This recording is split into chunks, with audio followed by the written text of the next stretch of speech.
প্রিয় শিক্ষার্থীরা, এই যে অঙ্কটা আমি বোর্ডের মধ্যে লিখে রেখেছি, এটা প্রাথমিক সহকারী শিক্ষক পরীক্ষায় 2023 সালে এসেছিল যে √289 এর বর্গমূল কি সংখ্যা হবে?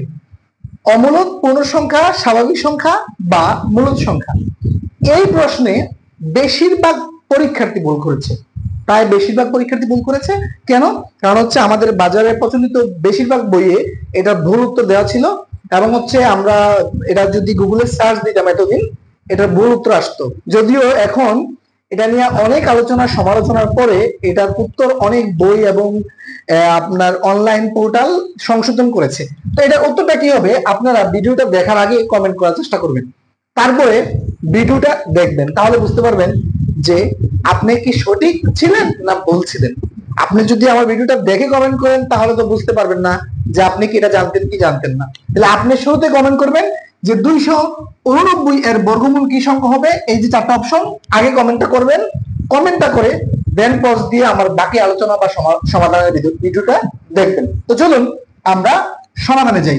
আচ্ছা, খেয়াল করেন, এটা 289 এর উপরে একটা বর্গমূল চিহ্ন আছে, তারপর আবার লেখা আছে এর বর্গমূল কি সংখ্যা হবে। আচ্ছা, খেয়াল করেন, 289 এটা দেওয়া থাকলে এটা মানে কি 17, এতটুকু আমরা সবাই জানি, তাই না? এইটা অনেকে মনে করছে যে 17 তো একটা মূলদ সংখ্যা, তাহলে এই যে এটা মূলদ, অনেকে এটা মূলদ দেখাইছে যে 17 একটা মূলদ সংখ্যা, তাহলে এটা উত্তর হবে মূলদ। কিন্তু এখানে ভুল। এটা কি বলছে যে এটা যদি এরকম বলতো যে 289 এর বর্গমূল কি সংখ্যা, তাহলে 289 এর বর্গমূল 17, আর 17 একটি মূলদ সংখ্যা, এতটুকু ঠিক আছে।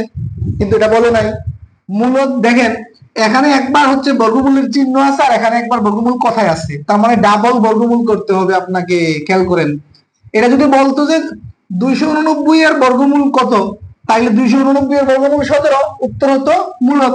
কিন্তু এটা বলছে যে √289 এর বর্গমূল কত, তাহলে √289 কত আমি সেটা দেখি। √289 মানে কি?